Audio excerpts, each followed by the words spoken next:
कैसे हैं आप लोग? अच्छे हैं? पढ़ाई लिखाई चल रहा है आप लोगों का? जोर शोर से पढ़ाई लिखाई तैयारी शुरू कर दीजिए। बिहार सरकार ने वैकेंसियों का पिटारा खोल दिया है और आप देख ही रहे हैं कि हर रोज कोई ना कोई वैकेंसी का नोटिफिकेशन आ ही रहा है।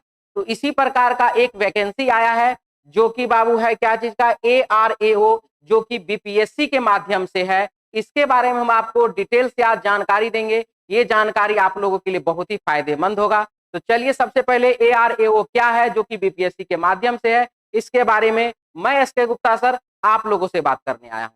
तो चलिए सबसे पहले जान लें कि ARAO क्या है। Assistant revenue and accounts officer, ये इसका नाम है, जो कि आपको नगर विकास आवास विकास के अंतर्गत आप इसमें नौकरी करेंगे। अगर आपको यहाँ पर ज्वाइनिंग हो जाता है तो आप नगर विकास आवास विकास के अंतर्गत आपको ये ज्वाइनिंग होगा। आपके डिस्ट्रिक्ट में ज्वाइनिंग होगा, मतलब बिहार के किसी भी डिस्ट्रिक्ट में आपको ये ज्वाइनिंग करवाया जाएगा। तो चलते हैं इसके बारे में हम लोग संपूर्ण जानकारी अभी प्राप्त करते हैं। तो आपके लिए हम जो अभी लेकर के आए हैं इसमें आपको क्या क्या जानकारी मिलेगा थोड़ा हम लोग ये देख लें। तो देख लीजिए, आपको टोटल सीट कितनी है वो हम बताएंगे, एग्जाम डेट क्या है वो बताएंगे, चयन प्रक्रिया कैसे होगा, परीक्षा का क्या पैटर्न होगा, आयु सीमा इसका क्या है, आरक्षण का क्या नियम है और अन्य महत्वपूर्ण जानकारी आपको विस्तार से पता चलेगी कि आपके लिए क्या क्या जानकारी यहाँ पर है। तो चलिए हम लोग आगे बढ़ते हैं। तो देखिए इसमें कि सबसे पहले आपको हम बिहार लोक सेवा आयोग का इसका जो सबसे पहला इस रेवेन्यू ऑफिसर का जो इंट्रोडक्शन है वो आपको समझा दें। क्या लिखा है हमने, Bihar assistant revenue and accounts officer recruitment 2025 का है ये बाबू। क्या है इसमें, बिहार सरकार ने assistant revenue and account officer के पदों पर भर्ती के लिए अधिसूचना जारी कर दी है, या ये सूचना आप लोगों के सामने आ चुका है। आप बीपीएससी का साइट ओपन करेंगे, वहां से आपको इसका नोटिफिकेशन मिल जाएगा, इसका सूचना आपको वहां से मिल जाएगा, प्राप्त आप वहां से कर सकते हैं। इस भर्ती में विभिन्न कोटियों के अंतर्गत सीधी भर्ती से रिक्तियों को भरा जाएगा। सीधी भर्ती क्या होता है हम लोग इस पर अभी बात करेंगे। इच्छुक और योग्य अभ्यर्थी बीपीएससी बिहार रिक्रूटमेंट 2025 के तहत आवेदन कर सकते हैं। तो चलिए अब सीधी भर्ती का मामला है कि सीधी भर्ती क्या होता है, तो थोड़ा हम लोग ये चीज जान लें। तो यहाँ जो आप देखते हैं कि रेलवे के एग्जाम में या फिर एसएससी के एग्जाम में पीटी होता है, फिर मेंस का एग्जाम होता है और फिर अलग अलग प्रकार के एग्जाम होते हैं। कहीं पर साइको होता है तो कहीं साइको नहीं होता है। लेकिन टेक्नीशियन का एग्जाम अगर आप देखते होंगे रेलवे का, तो उसमें क्या होता है, एक एग्जाम आप पास कर जाइए और उसके बाद डायरेक्ट आप डॉक्यूमेंट वेरिफिकेशन में चले जाइए, सीधी भर्ती। तो यहाँ पर जो है, जो आप इसमें रेवेन्यू ऑफिसर जो आप बनने वाले हैं, तो उसके लिए सीधी भर्ती का क्या क्राइटेरिया है, तो आपको सिर्फ और सिर्फ एक एग्जाम पास करना है और उसके बाद अगर आप एग्जाम पास कर गए तो एग्जाम पास करने के बाद आपका डायरेक्ट डॉक्यूमेंट वेरिफिकेशन के लिए आपको बुलाया जाएगा। बीच में मेंस का, इंटरव्यू का, इसका उसका कहीं कोई टेंशन, कहीं कोई दिक्कतें नहीं है। आप एक एग्जाम पास करेंगे और उसके बाद डायरेक्ट डॉक्यूमेंट वेरिफिकेशन में आप चले जाएंगे। ठीक है, साथ ही साथ आपको बता दें अब कि क्या सीट है, कहां से ये नोटिफिकेशन आप देख सकते हैं, तो उनकी जानकारी बिहार पब्लिक सर्विस कमीशन, आप देख लीजिए 20-3-2025 एग्जाम कैलेंडर ये जारी किया गया है और आप इसमें 19वें नंबर पर, यहां पर देख लीजिए 19वें नंबर पर आप ये देख सकते हैं assistant revenue and account officer यहां पर लिखा हुआ है, जिसका टोटल नंबर ऑफ सीट है बाबू 285। कितना सीट है, 285 सीट है इसमें टोटल। आप 19 नंबर में यह जानकारी पढ़ सकते हैं।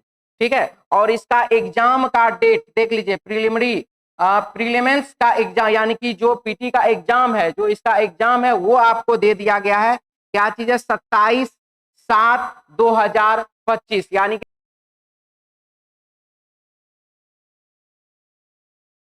ये तय है। चूंकि एग्जाम अभी नोटिफिकेशन जो है, मतलब फॉर्म अप्लाई अभी आप नहीं कर सकते हैं, ये चीज अभी नहीं दिया गया है, लेकिन एग्जाम का डेट दे दिया गया है। तो सोचिए ऐसा क्यों, तो सिंपल सी बात है, ऐसा इसलिए कि बिहार में है बाबू इलेक्शन। ठीक है, सभी नेताओं की परीक्षा होने वाली है, तो सोच लिया उन्होंने भी कि हम तो परीक्षा देंगे ही देंगे, उससे पहले यदि कुछ नौकरी मिल जाए विद्यार्थियों को तो उनके विद्यार्थी, उनके परिवार वाले सभी खुश हो जाएंगे और वो हमारे पक्ष में वोट करेंगे। इसी प्रकार का जब भी इलेक्शन का समय आता है, तो आप सभी जानते हैं, सभी बिहार वासियों को पता है कि जब भी इलेक्शन का समय आता है तो उस समय में ज्यादा से ज्यादा रिक्तियों पर भर्ती की जाती है, ज्यादा से ज्यादा जो है मतलब नौकरियों को बांटा जाता, नौकरी दिया जाता है ताकि वोटिंग अच्छा से हो सके। और हम तो कहते हैं वोटिंग अच्छा हो, वोटिंग अच्छा नहीं हो, आप जो यहाँ पर पढ़ाई कर रहे हैं तो आप इसका फायदा जरूर उठाइए, नहीं तो फिर बाबू अगले 4 साल के लिए वैकेंसी का फिर क्या पता क्या होना है नहीं होना है। चलिए हम लोग आगे बढ़ते हैं। तो इसमें शैक्षणिक योग्यता क्या है थोड़ा हम लोग वो जान लें। तो शैक्षणिक योग्यता है बाबू आपका बीकॉम होना चाहिए। आप किसी भी मान्यता प्राप्त यूनिवर्सिटी से, विश्वविद्यालय से, किसी भी मान्यता प्राप्त विश्वविद्यालय से आपका बीकॉम फाइनल होना चाहिए। आप बीकॉम यदि हैं तो आप ये फॉर्म भर सकते हैं। बीए इकोनॉमिक्स से अगर आप हैं तो भी आप शैक्षणिक क्या हम बोले किसी भी मान्यता प्राप्त विश्वविद्यालय से यदि आप बीए पास किए हो इकोनॉमिक्स से तो आप जो है ये फॉर्म भर सकते हैं। साथ ही साथ अगर आपका बीएससी है और वो स्टैटिक्स से है तो भी आप फॉर्म भर सकते हैं। क्या बोले संख्या की सब्जेक्ट आप नहीं जानते हैं, 10th पास किए हैं, संख्या की नहीं पढ़े थे, तब पढ़े हैं तब फिर ठीक है। मीन मीडियन मोड सब पढ़े हैं ना, तो मीन मीडियन मोड बाबू संख्याकी के अंतर्गत ही ना आता है। चलिए अच्छा है, गुड क्वेश्चन। हाँ तो हम लोग बात कर रहे थे क्या चीज का, आप किसी भी मान्यता प्राप्त विश्वविद्यालय से क्या पास आउट होने चाहिए, बीकॉम। मान्यता प्राप्त विश्वविद्यालय से आप क्या प्राप्त होने चाहिए, इकोनॉमिक्स, बीए से इकोनॉमिक्स। और अगर आप मान्यता प्राप्त विश्वविद्यालय से बीएससी किए हुए वो भी स्टैटिक्स से, मैथ्स ऑनर्स वाले नहीं चलेंगे, याद रखिएगा। कुछ विद्यार्थियों का कमेंट होता है कि सर मैथ्स वाले आएंगे कि नहीं, बिल्कुल नहीं, मैथ्स ऑनर्स एलिजिबल नहीं है। यहाँ पर डायरेक्ट बोला स्टैटिक्स वाले होने चाहिए, स्टैटिक्स वाले होने चाहिए, मैथ्स वाले नहीं। क्लियर है। चलिए आगे हम लोग बढ़ते हैं, अब यहां से आगे बढ़ते हैं। अब देखिए एग्जाम पैटर्न आपका कैसा होगा, एग्जाम पैटर्न में क्या चीज होगा, किस प्रकार से होगा। तो लिखित परीक्षा 2 पत्रों में होगी। लिखित परीक्षा कितने पत्रों में, यानी कि 2 पत्र, उसी समय में एक ही बार एग्जाम होगा, उसी दिन 2 बार एग्जाम हो जाएगा। क्या क्या चीज है, कुल कितने अंक होंगे, 200 अंक होंगे। तो प्रथम पत्र में क्या चीज होगा, जनरल स्टडीज ऑब्जेक्टिव, क्या चीज, यानी कि आपको वैकल्पिक परीक्षा होगा, यानी विकल्प वाला परीक्षा होगा, वैकल्पिक नहीं सॉरी विकल्प वाला परीक्षा होगा कि ऑप्शनल वाला। तो वही है कि जनरल स्टडीज का जो कि आप बीपीएससी के माध्यम से जो आप एग्जाम देते हैं, जिसमें हिस्ट्री, पॉलिटी, ज्योग्राफी, इकोनॉमिक्स, उसके बाद बिहार का सामान्य अध्ययन का जानकारी, तो ये सब जो होता है वही सब क्वेश्चन आपको यहाँ पर पूछा जाएगा, जिसका कि आपका 2 घंटा का समय है और कुल मिलाकर के 100 अंक उसमें आपको मिलेंगे। 100 अंक का क्वेश्चन होगा और वो आपको बनाना है। तो जब आप ये पीटी मतलब कह लीजिए और इसको आप मेंस कह लीजिए, देना एग्जाम एक ही दिन में है, ऐसा नहीं है कि पहले 100 नंबर का दे दिए उसके बाद फिर अलग होगा, नहीं, एक ही दिन आपको एग्जाम होगा ये दोनों। तो 100 नंबर का ये एग्जाम हो गया आपका, फिर 100 नंबर का आपका द्वितीय पत्र आपका हो जाएगा उसी समय में, जो कि आपका क्या होगा, ऑप्शनल सब्जेक्ट होगा। ये भी आपको ऑब्जेक्टिव ही होगा, लेकिन क्या चीज होगा, ऑप्शनल सब्जेक्ट होगा। ऑप्शनल सब्जेक्ट मतलब कि जो अभी हम आपको बताए, आपका कॉमर्स से है, बीकॉम है तो आपका कॉमर्स से सवाल होगा, अगर आप बीए इकोनॉमिक्स है तो आपका इकोनॉमिक्स से सवाल होगा, और यदि आप स्टैटिक्स से बीएससी किए हुए हैं तो आपका स्टैटिक्स से सवाल होगा। और वो सवाल कितने होंगे आपके, तो 100 सवाल होंगे और उसका समय क्या होगा आपका, 2 घंटा का। क्लियर है, यहाँ भी 2 घंटा का समय, यहाँ भी 2 घंटा का समय, यानी कि कुल मिलाकर के आपको 4 घंटा एग्जाम देने जाना है। सत्तू उत्तू पी के बढ़िया से खा के, दही चूरा खा के, पापड़ ऊपर, तब जाना एकदम आराम से, नहीं तो वहां भूख लग जाएगा तो फिर छटपटाएगा, तो ये वाला काम नहीं करना बाबू, ठीक है। चलिए अब आइए, वैकल्पिक विषयों में किसी एक का चयन आपको करना है, किसी एक का आपको चयन करना है। तो कॉमर्स वाले सिंपल सी बात है, कॉमर्स वाला कॉमर्स का चयन करेंगे, इकोनॉमिक्स वाले इकोनॉमिक्स का चयन करेंगे, और संख्याकी वाले किस चीज का चयन करेंगे, तो वो संख्याकी का ही चयन करें। देखिए ये सब पढ़ने में लगी हुई है, तो थोड़ा आप लोग भी पढ़ने में लग जाइए तो नगर विकास में आपको नौकरी हो जाएगा, सिंपल सी कहानी है। इसके बाद आते हैं हम लोग आगे बढ़ते हैं। तो आयु क्या होगा, आपका जो एज है वो एज का क्या सिस्टम होगा, थोड़ा हम लोग इस पर भी बात कर लेते हैं। एज में देखिए जनरल कैटेगरी के जो पुरुष होंगे, जनरल कैटेगरी, सबसे पहला बात बता दें मिनिमम क्या है, तो मिनिमम बाबू आपको 21 वर्ष है। मिनिमम एज क्या है, 21 वर्ष सबके लिए, यानी कि आप 18 वर्ष वाले फॉर्म नहीं भर सकते हैं, 21 वर्ष वाले फॉर्म भर सकते हैं। ये बात फाइनल हो गया। इसके बाद एज क्या है आपको, पुरुष के लिए जनरल कैटेगरी के यूआर जिसको आप कहते हैं, ठीक है। तो सामान्य वर्ग वाले जो विद्यार्थी हैं उसके लिए 37 वर्ष पुरुष के लिए एज होगा, और स्त्री जो है महिलाएं जो है उनके लिए वो 40 वर्ष का एज होगा। ओबीसी और ईबीसी, बिहार में ओबीसी और ईबीसी दोनों होते हैं। ओबीसी और ईबीसी वाले के लिए पुरुष के लिए 40 वर्ष और महिलाओं के लिए भी 40 वर्ष का है। साथ ही साथ एससी एसटी के लिए जो है क्या है, तो पुरुष के लिए 42 वर्ष और महिलाओं के लिए भी 42 वर्ष का एज ही रखा गया है। तो ये आपको हो गया एज का, यानी कि आयु सीमा का। चलिए फिर हम अगले जानकारी की ओर बढ़ते हैं।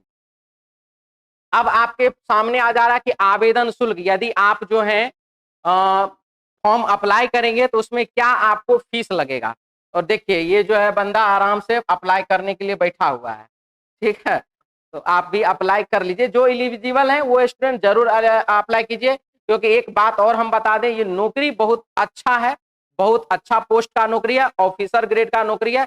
और अगर हम बात करें पेमेंट कितना मिलेगा, थोड़ा देर के बाद हम पेमेंट के बारे में भी बताएंगे। क्या आपको इसमें वेतन होगा, क्योंकि काम कीजिएगा तो कुछ प्राप्त भी तो करना है सरकार से, वेतन भी तो आपको चाहिए। क्या वेतन होगा उसके बारे में भी बताएंगे।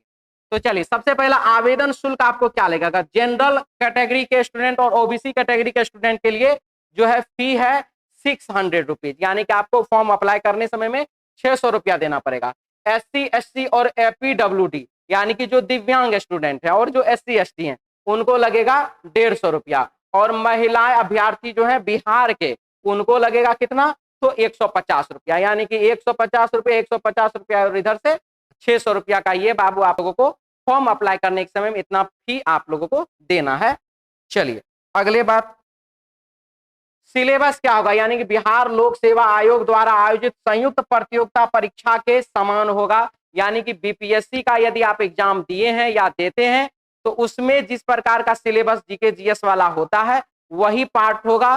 सिर्फ और सिर्फ जीके जीएस और बिहार का क्वेश्चन रहेगा, जो कि आपको अच्छे से तैयारी उसका करना है। इसके बाद हम आपको अभी तुरंत बोले थे कि सर वेतन का कुछ बता दीजिए। तो वेतन आपको बाबू जब आप काम करिएगा तो मेहनताना तो मिलना चाहिए आपको, और मेहनताना के रूप में अच्छा खासा रकम आपको मिलेगा, 70 से 80 हजार रुपया इसमें मंथली आपको पे होगा।